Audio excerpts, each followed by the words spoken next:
Buenos días a todos. Para los que no me conocen, mi nombre es Youssef Saker Nazar, soy residente de segundo año del programa de anestesiología de la Universidad del Sinú Seccional Cartagena. El día de hoy vamos a dar continuación a las sesiones académicas con el tema falla cardíaca en el perioperatorio para cirugía no cardíaca.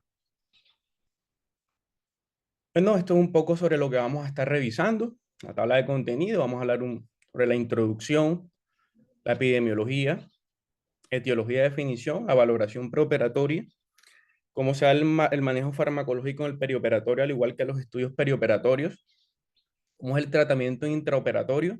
Vamos a abordar también una parte sobre el choque cardiogénico.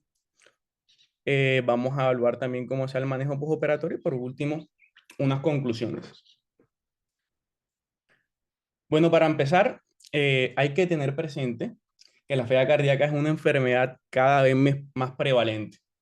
Tanto así que el 20% de los adultos mayores que van a una cirugía van a tener una falla cardíaca. Entonces, el simple hecho de tener falla cardíaca va a aumentar el riesgo de eventos cardiovasculares mayores durante el perioperatorio, por lo que debemos hacer una valoración de riesgo muy exhaustiva para poder minimizar esas complicaciones y debemos hacer un seguimiento muy estrecho durante el intra y el postoperatorio. Porque como vamos a ver a continuación, la falla cardíaca es el factor de riesgo cardiovascular que más se asocia con morbimortalidad.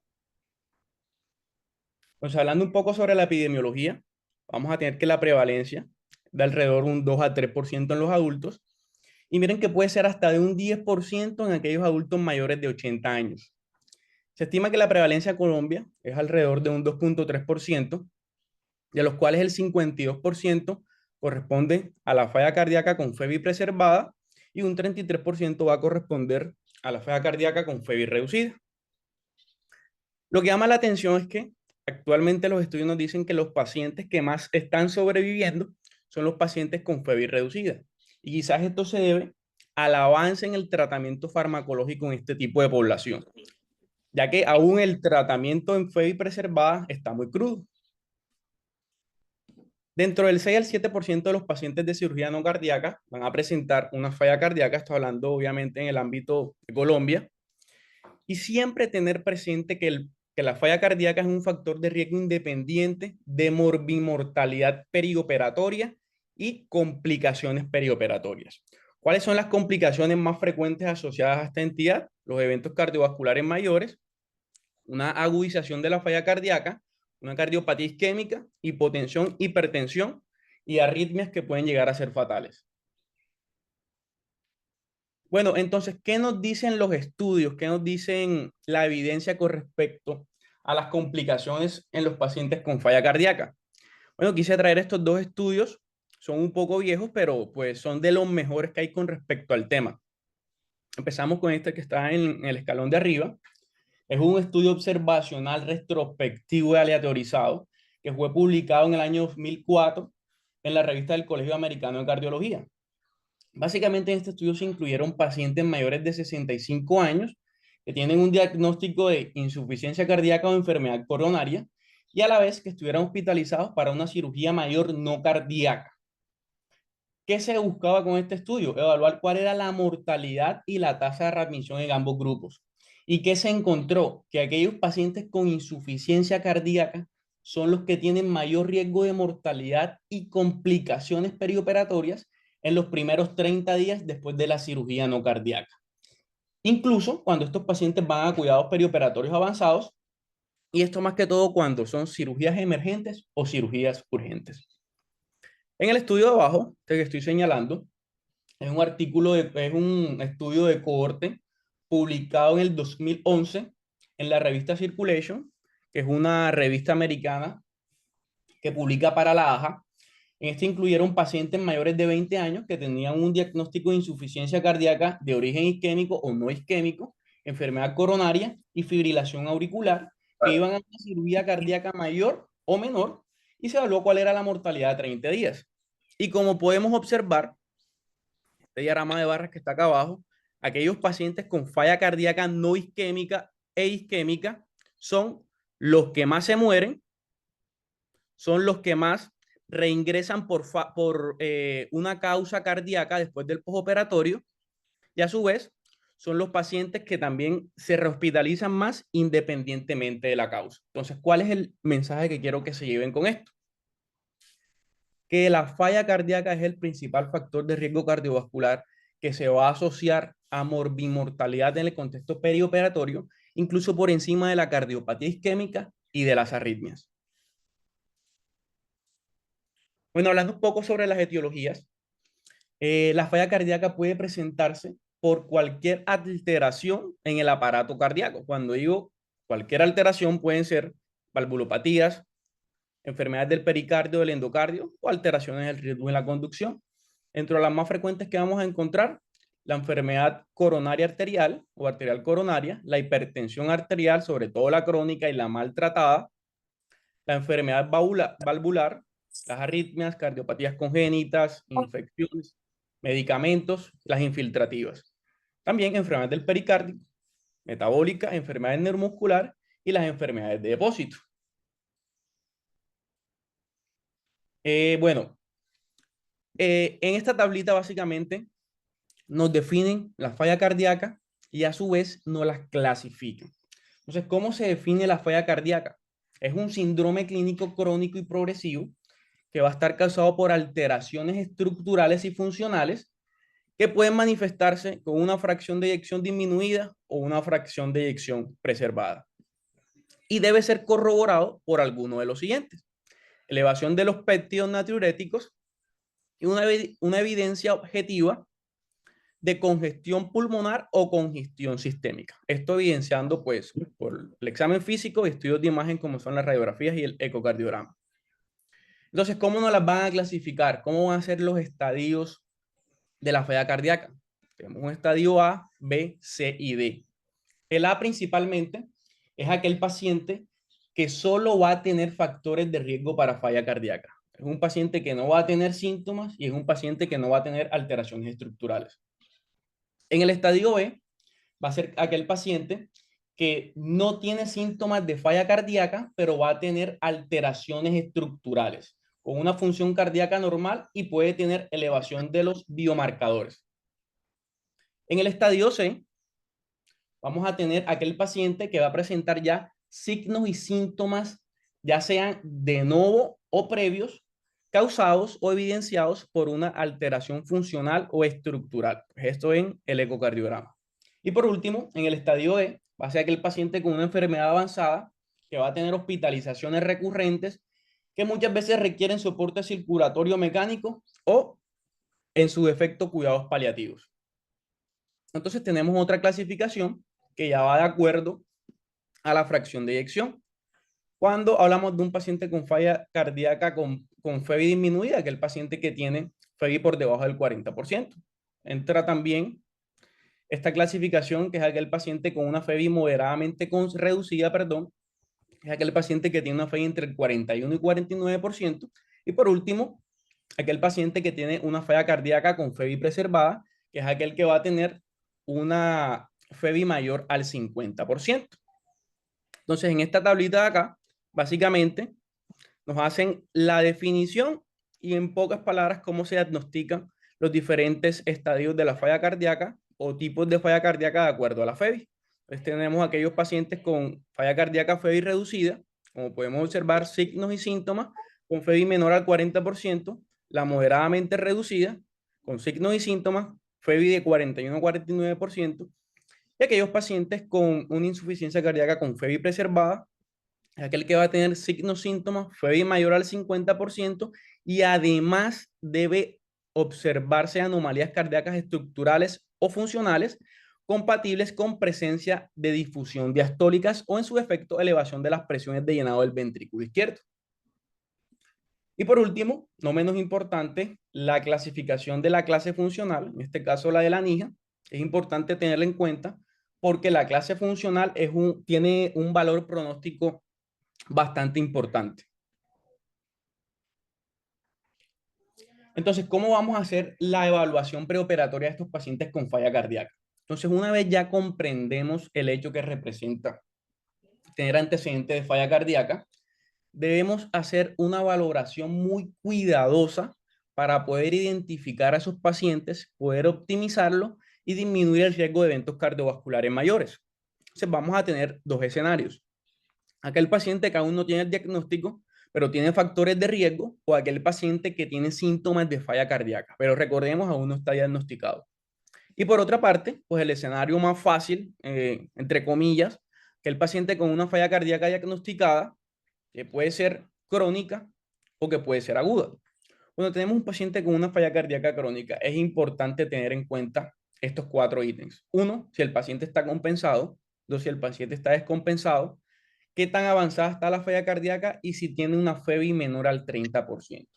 Ya que si el paciente entra en cualquiera de estos recuadros rojos, es aquel paciente que tiene más riesgo de complicaciones perioperatorias y de morbimortalidad. Entonces, quiero que tengan presente este valor de FEBI. Cuando tenemos un paciente con FEBI de 30%, es aquel paciente que más va a tener riesgo de complicaciones y de morbimortalidad. Este es el punto de corte, FEBI menor al 30%. Entonces, continuando con la evaluación preoperatoria, podemos encontrarnos con el escenario que quizás es un poco más complejo para nosotros, que es aquel paciente que tiene factores de riesgo o aquel paciente que tiene signos y síntomas, pero aún no tiene el diagnóstico de falla cardíaca. Entonces, en este contexto, nosotros como anestesiólogos son los que tenemos que realizar el abordaje diagnóstico, optimizarlo y encargarnos de que llegue de la mejor manera posible a cirugía. Entonces, ¿cuáles son esos pacientes que van a tener o cuáles son los factores de riesgo para una falla cardíaca?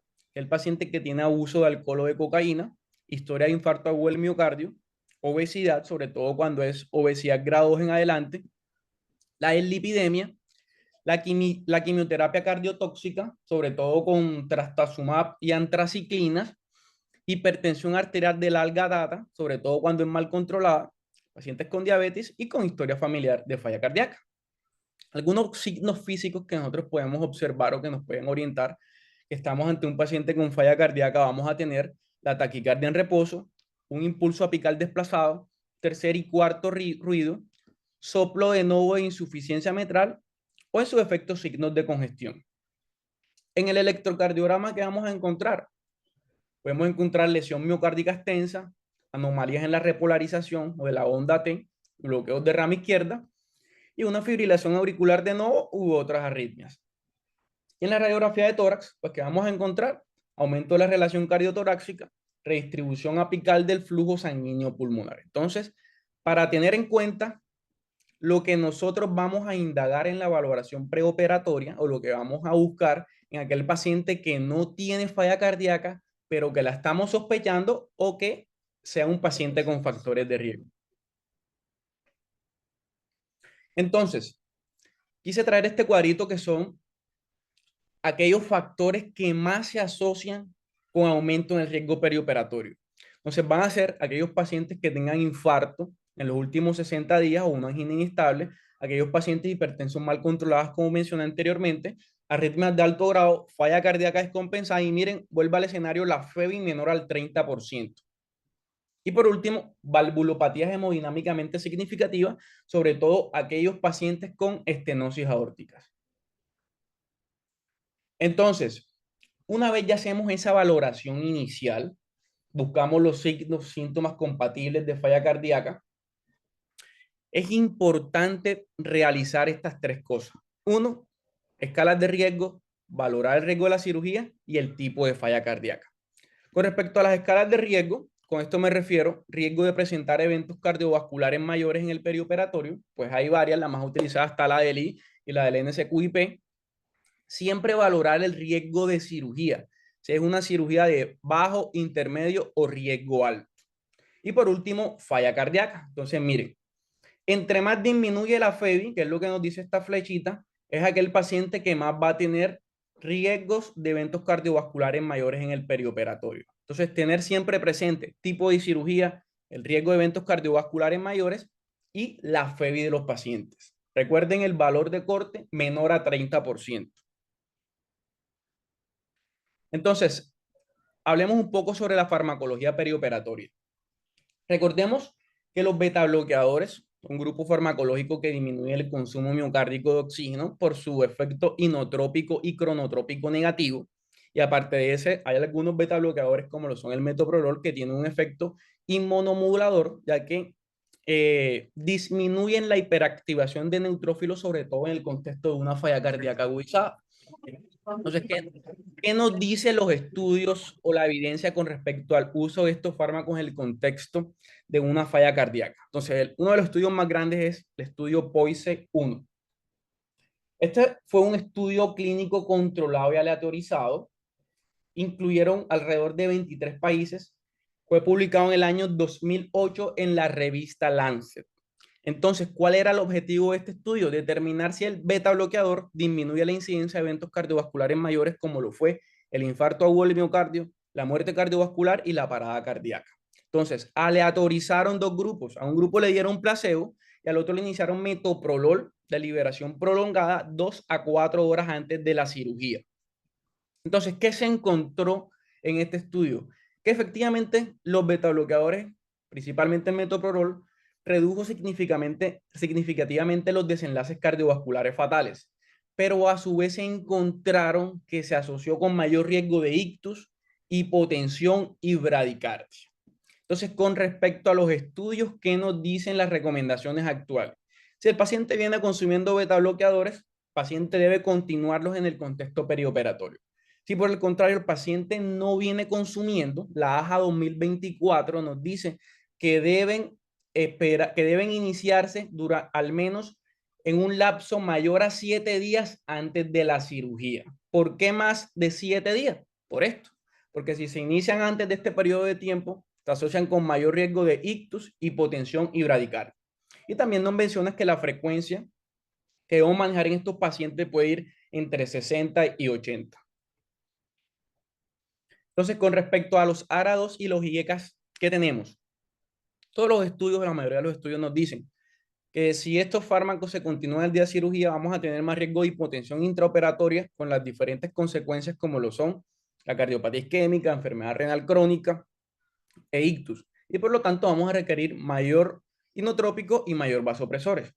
Los estudios también nos avalan que cuando se suspenden 24 horas antes de la cirugía, se van a asociar con menor riesgo de hipotensión, por lo tanto, menor daño miocárdico e ictus. Entonces, ¿qué nos dicen los estudios? ¿Cuáles son las recomendaciones? Entonces, esto fue un metaanálisis publicado en el año 2018 en la revista Anestesia y Analgesia. Incluyó aproximadamente 6.000 pacientes y se buscó observar cuáles eran los efectos de suspender o continuar los beta bloqueadores en el contexto perioperatorio. Entonces, ¿qué se encontró? Que efectivamente cuando se continuaban había más riesgo de hipotensión intraoperatoria. Sin embargo, los desenlaces cardiovasculares a 30 días no fueron significativos. Y también se encontró que cuando se suspendían, también se asoció con menor riesgo de hipotensión. Entonces, basado en los estudios que nos dicen las recomendaciones actuales, si tenemos un paciente con una insuficiencia cardíaca estable, se puede considerar continuar el tratamiento con los inhibidores del sistema renina-angiotensina-aldosterona durante el periodo perioperatorio. Esto nos dice la europea del 2022. ¿Qué nos dice la AJA 2024? Paciente con falla cardíaca se debe continuar este tipo de medicamentos. ¿Cuál es el mensaje que quiero que se lleve? Que la decisión de continuar o suspender estos medicamentos debe ser individualizada. Pues si yo tengo un paciente que va a una cirugía de alto riesgo, es un paciente que generalmente maneja cifras tensionales con tendencia a la baja, pues lo más lógico sería suspenderlos 24 horas antes de la cirugía. Si por el contrario tengo un paciente que generalmente mantiene sus cifras tensionales adecuadas o con tendencia a la hipertensión y es una cirugía de bajo riesgo, se puede considerar continuar estos medicamentos en el contexto perioperatorio. Entonces, la decisión de continuarlos o suspenderlos debe ser individualizada. Bueno, con respecto a los inhibidores de SGLT2, ¿qué tenemos? La mayoría de los estudios más grandes con respecto a estos medicamentos en el contexto de falla cardíaca, encontraron que disminuyen la muerte cardiovascular y la hospitalización por insuficiencia cardíaca, tanto en falla cardíaca con FEBI deprimida como en falla cardíaca con FEBI preservada. Sin embargo, ¿cuál es el temor de estos medicamentos? Es el riesgo de cetoacidosis glicémica, que aunque la incidencia es muy baja, sí está documentada, hay reportes de casos de esto. En el contexto perioperatorio, vemos que la incidencia puede ser del 1,1% en aquellas cirugías emergentes y del 0,17% en cirugías electivas. Entonces, ¿qué nos dicen los estudios con respecto a esto? Bueno, esto es un metaanálisis publicado en el 2021. Incluyeron aproximadamente 71.000 pacientes con enfermedad aterosclerótica, insuficiencia cardíaca, diabetes tipo 2 y enfermedad renal crónica. ¿Cuál era el objetivo de este estudio? Valorar cuál era la seguridad o los eventos adversos asociados a este medicamento y comparar la incidencia de esos efectos en una población diabética y en la población no diabética. Entonces, ¿cuáles fueron los resultados de este estudio? Esto es la población general. Aquí no compararon diabéticos versus no diabéticos. Si nos damos cuenta, el riesgo de cetoacidosis diabéticas tiene un riesgo relativo mayor de 1, ¿cierto? Por lo que se considera un factor de riesgo y un intervalo de confianza que va de 1,36 a 3,6. Es decir, fue un estudio estadísticamente significativo. Por otra parte, cuando compararon diabéticos versus no diabéticos, ¿qué no encontramos? ¿Qué encontramos, perdón? Que el riesgo de cetoacidosis diabética en pacientes diabéticos tiene un riesgo relativo de aproximadamente el 1,2% y un riesgo relativo en los no diabéticos de 1. Entonces, podemos concluir que en la población diabética este riesgo relativo puede considerarse como un factor de riesgo para cetoacidosis diabética. Sin embargo, si nos damos cuenta, el intervalo de confianza es bastante amplio e incluye el 1, que quiere decir que no fue estadísticamente significativo. Entonces, ¿cuál es el mensaje también que quiero que se lleven? Si bien es cierto que se asocian, y pues eso es lo que dicen los estudios, estos medicamentos pueden producir cetoacidosis glicémica, la decisión también debe ser individualizada. Las recomendaciones actuales, ¿cuáles son? Que se deben suspender al menos 3 días antes de la cirugía no cardíaca de riesgo intermedio o riesgo alto, lo que le venía comentando. Si tenemos un paciente que va a una cirugía de bajo riesgo, un paciente que metabólicamente está bien compensado, se puede considerar continuarlos. Pero si tenemos un paciente que metabólicamente está mal controlado, es un paciente que va a una cirugía de riesgo alto a riesgo intermedio, lo ideal sería que suspenderlos al menos 3 días antes de la cirugía. Entonces, ¿qué tenemos con respecto a los inhibidores de receptores de neprilicina y de angiotensina? Como sabemos, estos medicamentos están compuestos por un ARA2 y un inhibidor de la neprilicina, y la literatura siempre nos dice, paciente con falla cardíaca que tolere un IECA o un ARA2 y tenga una clase funcional de al menos 2 y 3, deben recibir estos medicamentos porque se ha demostrado que disminuyen mortalidad y hospitalización por falla cardíaca. Sin embargo, el riesgo de hipotensión y la incidencia de angioedema es mayor en este grupo de medicamentos que en los IECAS. Entonces, ¿cuáles son las recomendaciones actuales? Continuar el día de la cirugía si es posible. Y se deben suspender si es una cirugía de riesgo alto o hay riesgo elevado de hipotensión.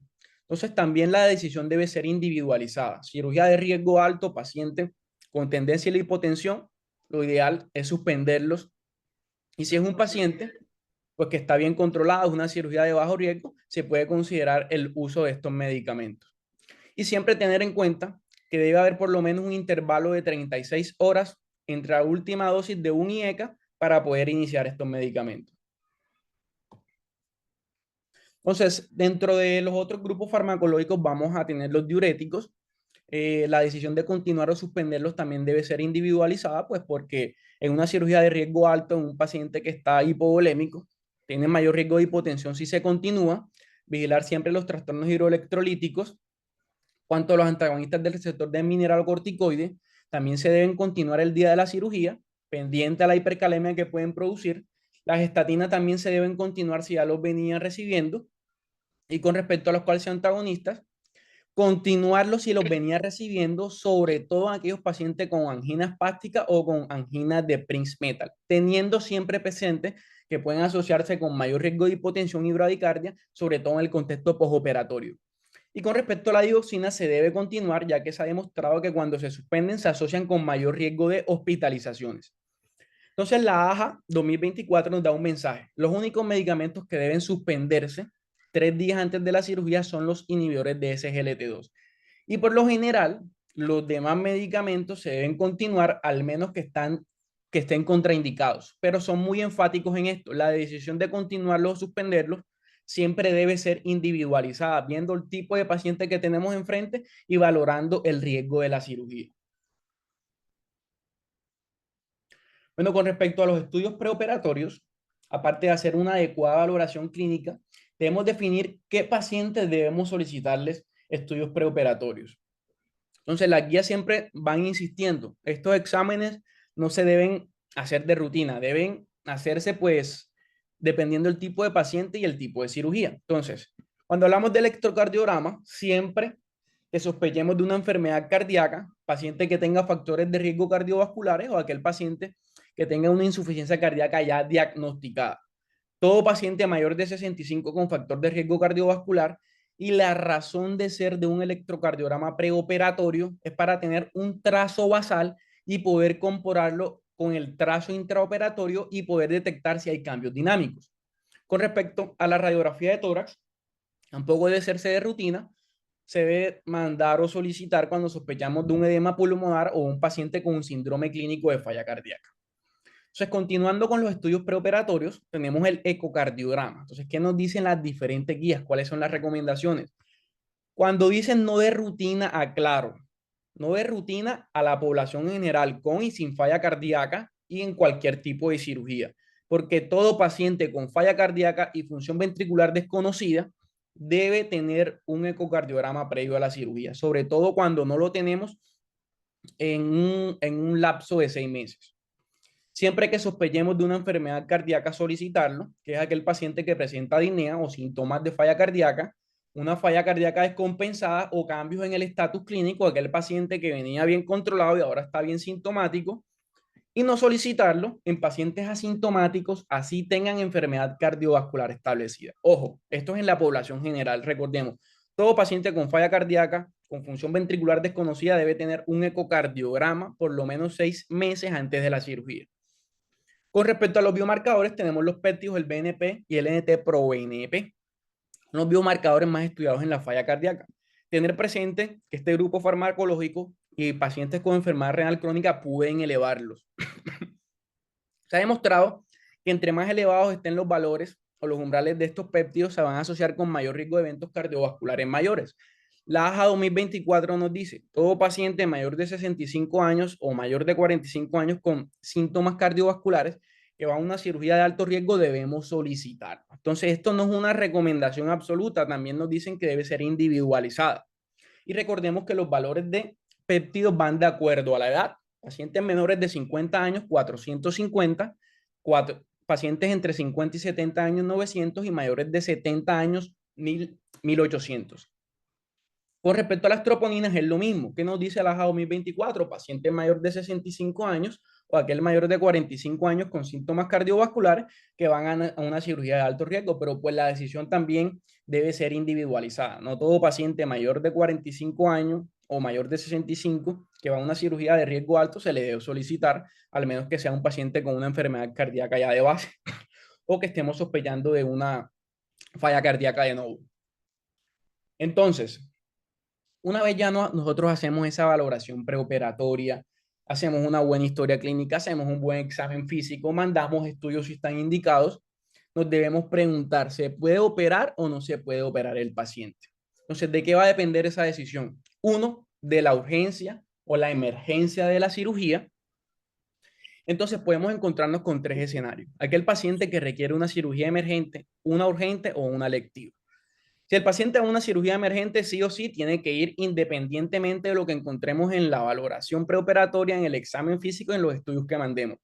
Sin embargo, cuando un paciente va a una cirugía emergente, la estratificación del riesgo y el manejo va a ser muy limitada pues, por el tiempo que tenemos. Siempre hacer un monitoreo intraoperatorio estrecho y el manejo postoperatorio debe ser multidisciplinario.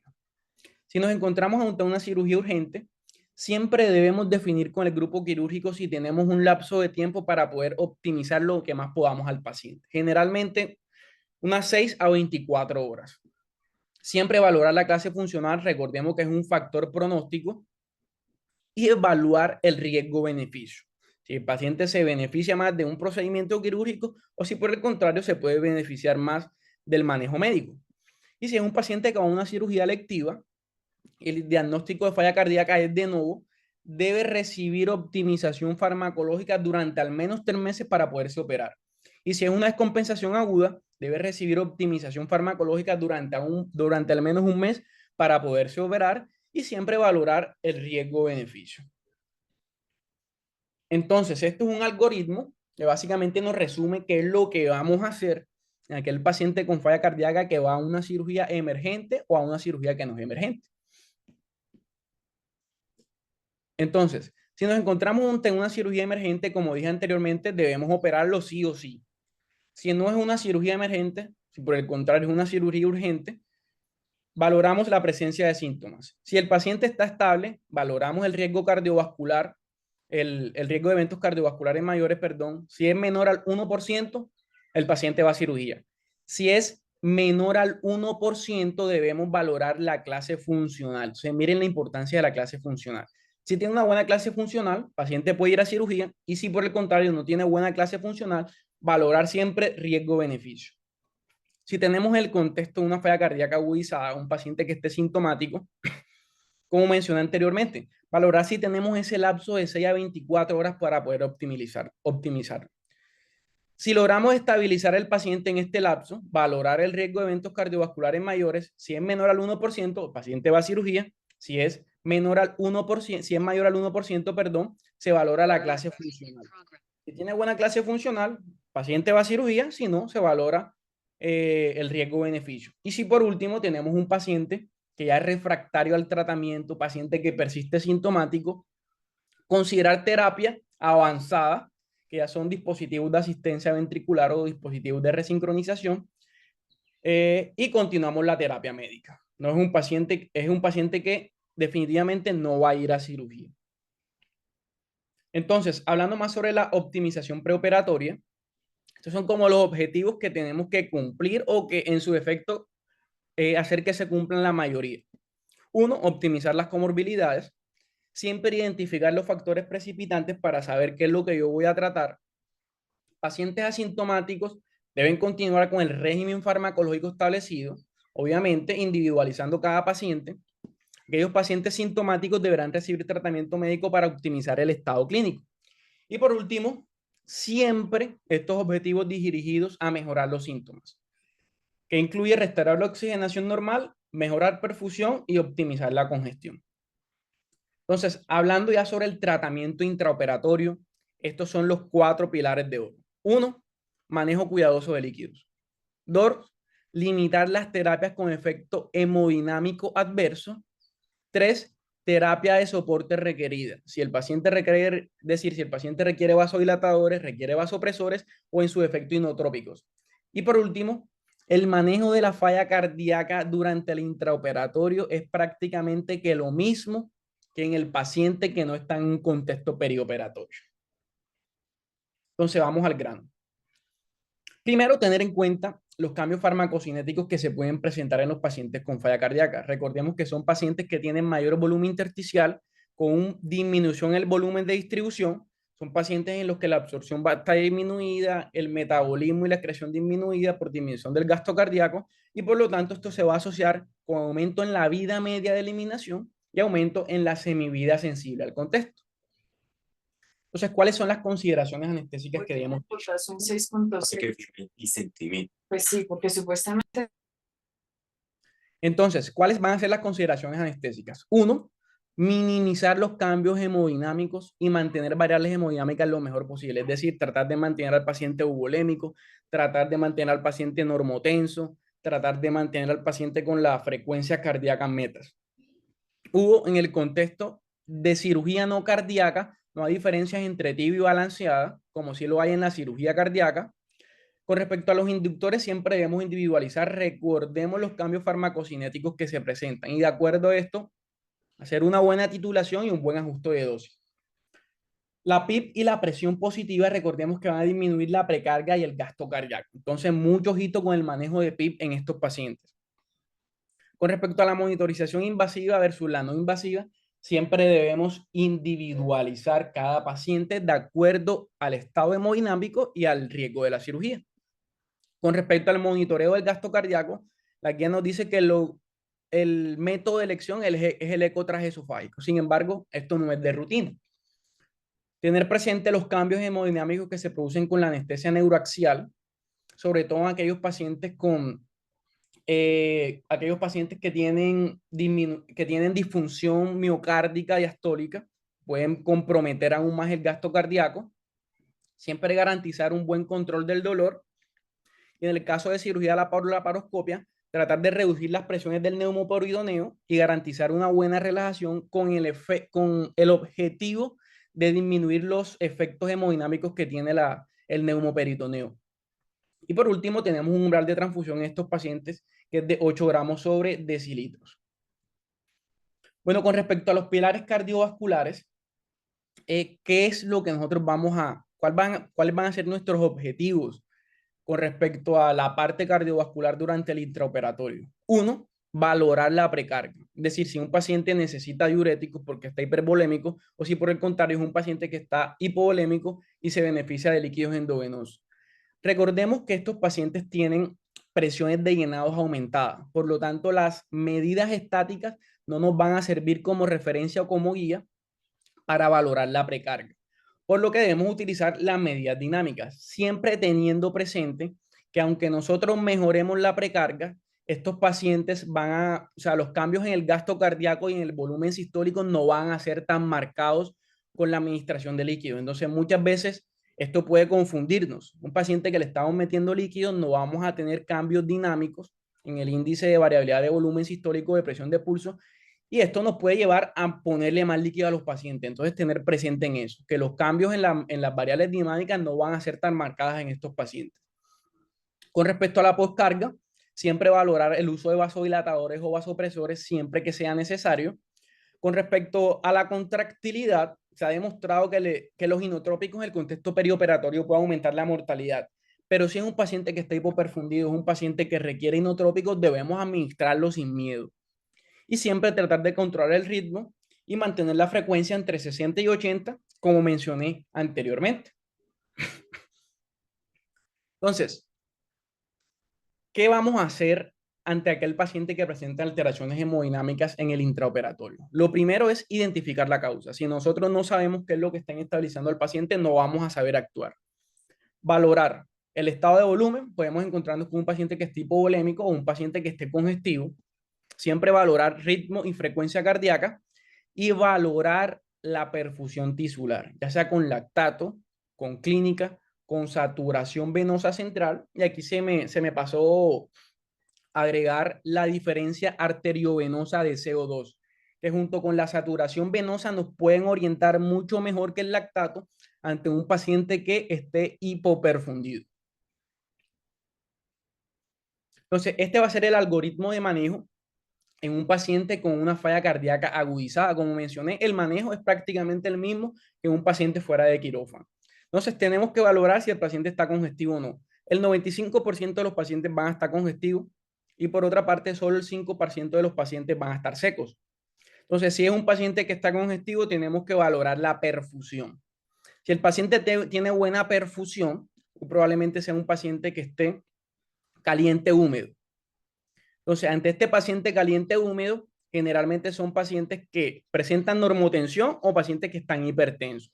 Si el paciente está hipertensión, está en hipertensión, ¿cuál va a ser el tratamiento? Vasodilatadores y diuréticos. Si por el contrario el paciente está más normotenso, sino que predominan los síntomas congestivos, el tratamiento que va a ser el mismo, es decir, diuréticos, vasodilatadores, y si hay resistencia a los vasodilatadores, el ultrafiltrado. Entonces, básicamente, paciente congestivo, paciente que no esté inestable hemodinámicamente, que no esté hipoperfundido, el pilar es diuréticos y vasodilatadores. Entonces, tenemos también el escenario de un paciente que esté congestivo, pero que tiene una inadecuada perfusión, o un paciente que está hipoperfundido.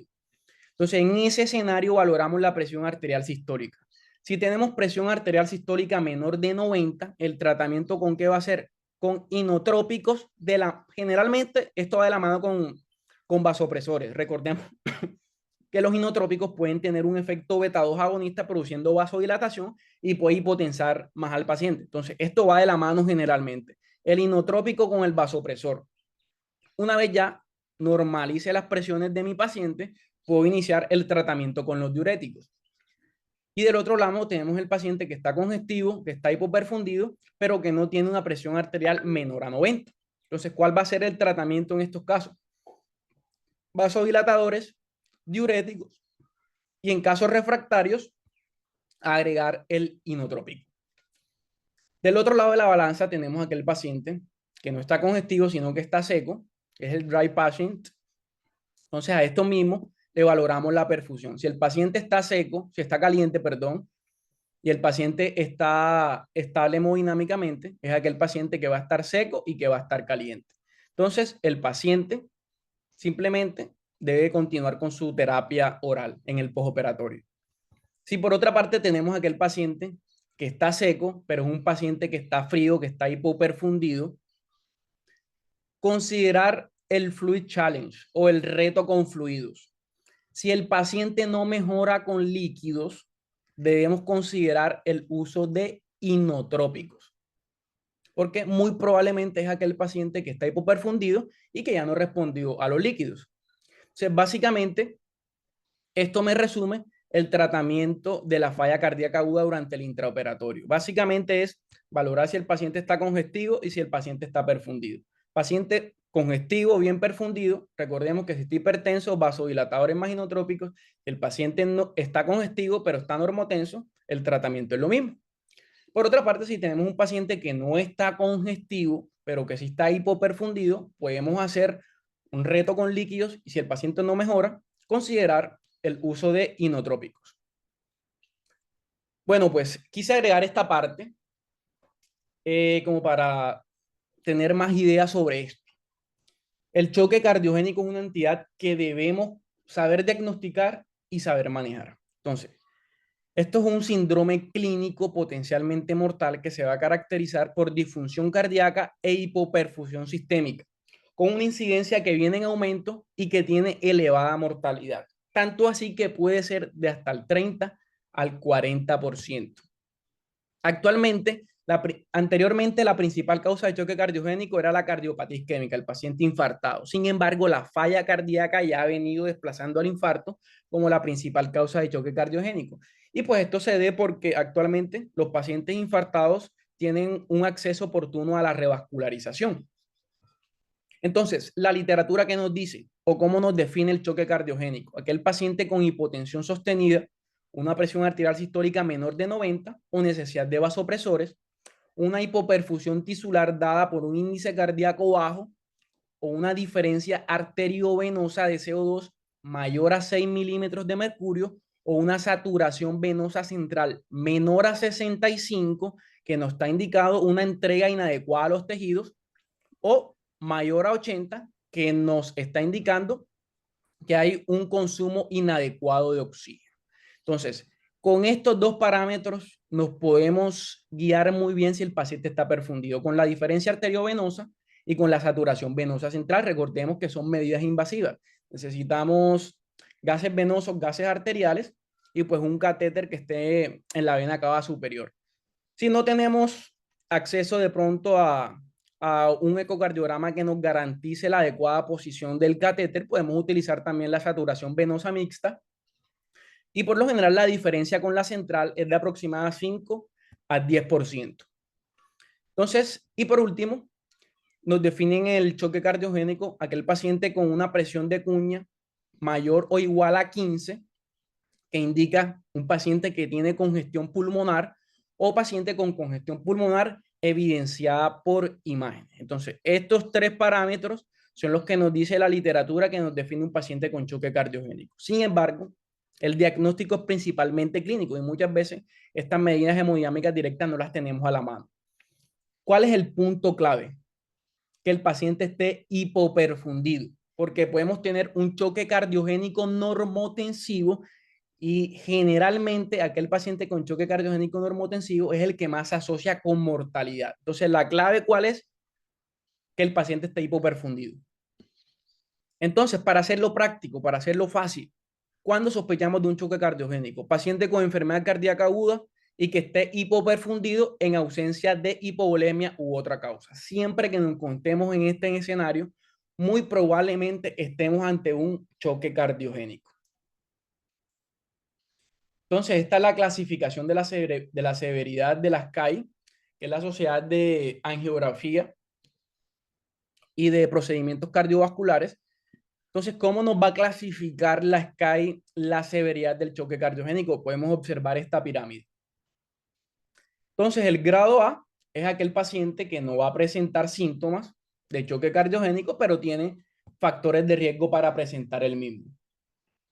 El grado B es el paciente que tiene evidencia de hipotensión relativa o taquicardia sin hipoperfusión. Y para no hacer énfasis en todos, termino con el estadio C o el SCAI C, que es aquel paciente que tiene un choque cardiogénico clásico. Entonces, ¿cómo vamos a identificar a estos pacientes y cómo va a ser el manejo de estos pacientes? O sea, aquel paciente SCAI C, nos vamos a esta tablita que está aquí al lado, disculpen, es aquel paciente que va a tener una hipoperfusión persistente con síntomas claros de choque cardiogénico. Puede ser clínico como la piel fría, paciente que es oligúrico, paciente con hiperlactatemia, paciente con una diferencia arteriovenosa mayor a 6 o una saturación venosa central menor a 65%. Y generalmente es aquel paciente que no va a responder al manejo con líquidos. ¿Qué nos dice el manejo con respecto al choque cardiogénico SCAI-C? Vamos a requerir agentes vasopresores y agentes inotrópicos. La primera línea de manejo en el choque cardiogénico clásico o en el SCAI-C, ¿cuál va a ser? Norepinefrina más dobutamina. Norepinefrina más dobutamina. Generalmente son pacientes que se van a beneficiar de un monitoreo invasivo, de una caterización de la arteria radial, y siempre debemos considerar un catéter en la arteria pulmonar pues para evaluar la presión en cuña, que como recordemos también es un marcador hemodinámico de congestión pulmonar. Entonces, para hacerlo más práctico, quise traer esto al escenario. Esto me resume los diferentes estadios. Entonces, si nos damos cuenta, el SCAI-C, que es el choque cardiogénico clásico, es aquel paciente que va tipo perfundido con signos clínicos o hemodinámicos de hipoperfusión. Generalmente es un paciente que no responde al manejo con líquidos y generalmente vamos a requerir un vasopresor y un inotrópico. Y son pacientes que se benefician del monitoreo invasivo. Entonces, esta tabla nos dice los diferentes vasopresores y los diferentes inotrópicos que vamos a tener a la mano. Básicamente la norepinefrina, epinefrina, dobutamina, la milrinona y el levosimendan. Entonces, puntos clave con respecto a estos grupos farmacológicos. Uno, el mensaje que quiero que se den a casa es que la norepinefrina es el vasopresor de primera línea en un choque cardiogénico. Muchas veces se utiliza la epinefrina como primera línea, pero eso es una conducta que está errada, ya que no es considerada de primera línea y por su efecto beta-2 adrenérgico puede aumentar la glicólisis anaeróbica generando hiperlactatemia. Entonces nos vamos a confundir, no sabemos si el paciente está hiperlactatémico por el choque o si el paciente está hiperlactatémico por el efecto de la epinefrina. No considerar el uso de vasopresina en choque cardiogénico con falla ventricular izquierda o un paciente con gasto cardíaco disminuido. Recordemos que la vasopresina no tiene efecto sobre la contractilidad cardíaca. Con respecto a la dopamina, tampoco se debe considerar en contexto de un choque cardiogénico, ya que los estudios la asocian con mayor mortalidad y mayor riesgo de arritmias a los 28 días.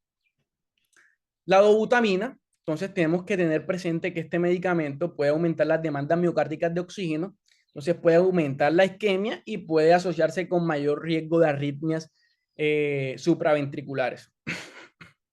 Entonces tenemos, con respecto a los inotrópicos, ¿qué tenemos? ¿Qué es lo que más se usa?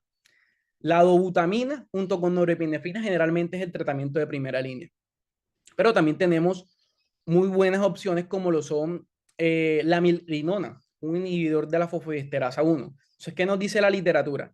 Si el paciente tiene hipotensión marcada, vete con norepinefrina y dobutamina. Si por el contrario el paciente no tiene una hipotensión marcada, sino que tiene una falla ventricular derecha, vete con norepinefrina y milrinona, porque la milrinona produce disminución de las resistencias vasculares pulmonares y puede mejorar la función ventricular derecha. Entonces, individualizar al paciente. Y el levosimendan puede disminuir también el consumo miocárdico de oxígeno y pues tiene menor riesgo de arritmia. Entonces, esto es una ventaja que le da el levosimendan a los otros inotrópicos que tenemos disponibles.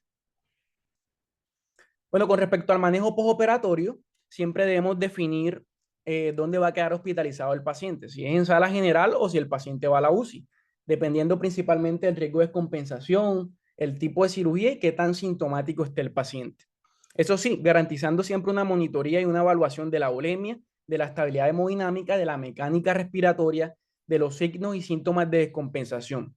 Siempre garantizar un buen control del dolor, evitar los AINES porque se han asociado con agudización de la falla cardíaca. Siempre iniciar la tromboprofilaxis y reiniciar el tratamiento farmacológico lo antes posible. Y a manera de conclusiones, pues tenemos que la falla cardíaca es el principal factor de riesgo cardiovascular para mortalidad en el perioperatorio. Una buena valoración preoperatoria fundamental para minimizar las complicaciones perioperatorias. Los estudios complementarios no deben realizarse de rutina y la terapia farmacológica debe ir individualizada de acuerdo al estado clínico del paciente y el riesgo de la cirugía. Recordemos que las guías simplemente es una guía, no quiere decir que nosotros tenemos que hacer lo que diga la guía, como una, sí, como su nombre lo dice, valga la redundancia, una guía para nosotros. Y el pilar de manejo de falla cardíaca intraoperatoria, ¿cuáles van a ser? Los diuréticos, los vasopresores, vasodilatadores y los inotrópicos. Y bueno, eso era todo lo que tenía para el día de hoy. No sé si tenemos algunas preguntas, algunos comentarios, algunas... ¿Quieren agregar algo? Hola, Yusef, buenos días. Buenos días. Gracias por tu charla. Estuvo muy buena, muy completa. Es un tema que quisimos traer porque, como tú lo dijiste, la prevalencia de la enfermedad ha ido aumentando y ha ido aumentando de manera estable. Y muy frecuentemente nos vamos a encontrar con este tipo de pacientes en nuestra práctica.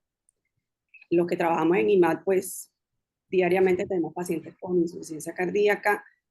Y una cosa que quiero dejar es que tengamos siempre en mente, porque siempre estamos muy pendientes de los pacientes que tienen falla cardíaca con FEBI disminuida, pero los pacientes con falla cardíaca, con FEBI preservada, como se dijo, son el mayor porcentaje y presentan el mismo, el mismo riesgo de complicaciones a 30 días. Entonces, mantener estos pacientes muy en mente cuando, cuando hacemos un acto anestésico. Ok, Doc, muchísimas gracias por el aporte.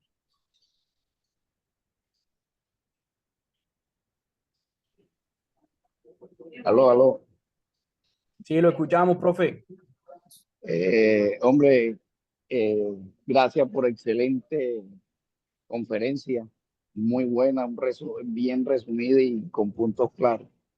Quiero que resaltes el punto que hiciste y, y lo vuelvas a decir sobre la utilización del ecocardiograma en los pacientes en el perioperatorio. O Sí, sea, claro porque que sí. da cosa que uno vaya a consulta y vaya al paciente simplemente a llevarle el estudio del ecocardiograma porque se lo mandaron y no le pudieron hacer la cirugía porque se lo mandaron en un paciente asintomático sin ningún una enfermedad, porque estamos pensando en el electrolevialgo y le mandó un ecocardiograma. El ecocardiograma en esta conferencia que usted acaba de hacer el énfasis, paciente con falla cardíaca. ¿Ya? Hágale el énfasis en eso, que nos quede claro que el ecocardiograma tiene su indicación clara en el paciente, en este tipo de pacientes, en falla cardíaca. Claro que sí, profe, de una.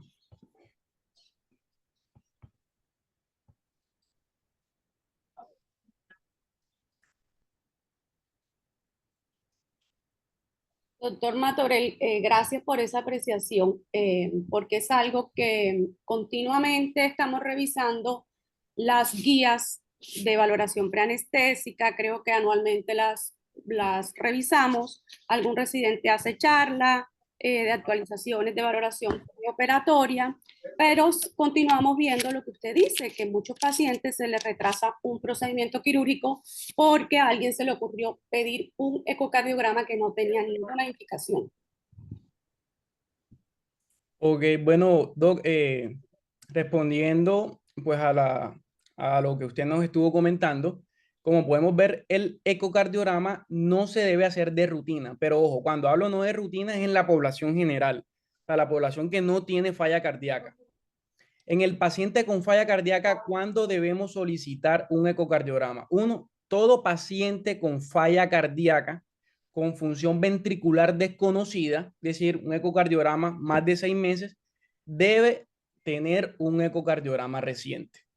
Por el contrario, cuando no tiene el diagnóstico, pero estoy sospechándola, es decir, un paciente que presente disnea o síntomas de falla cardíaca, una falla cardíaca descompensada o cambios en el estatus clínico, también se le debe solicitar un ecocardiograma. Si por otra parte yo tengo un paciente que no tiene falla cardíaca, sino que es un paciente que está, puede que sea hipertenso, pero el paciente está asintomático, no tiene síntomas de falla cardíaca, es un paciente que no se le debería solicitar un ecocardiograma.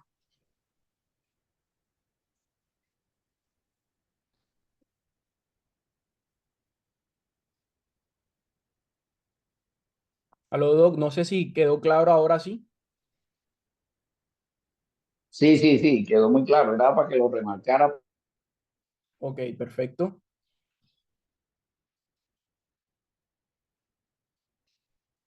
No sé si tienen más dudas, preguntas o aportes.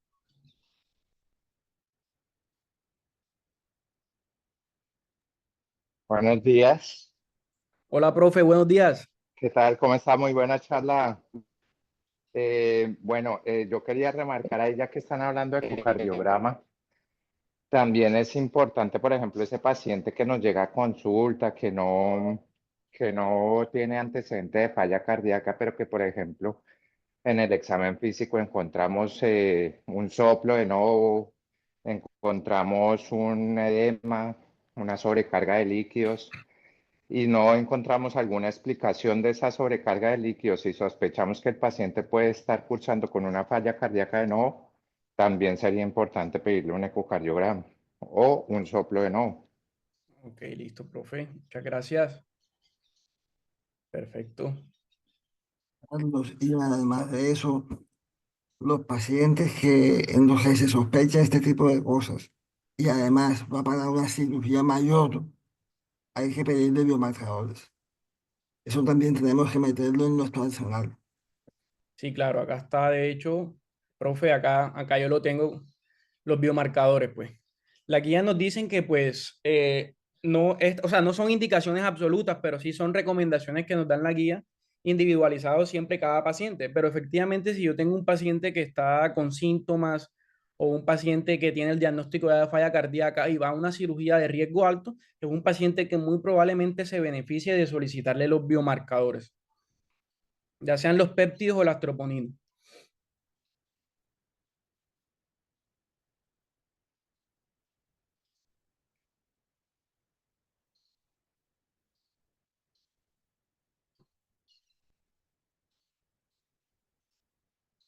No sé si tienen más dudas, preguntas, aportes, si quieren que toque nuevamente algún punto de la presentación.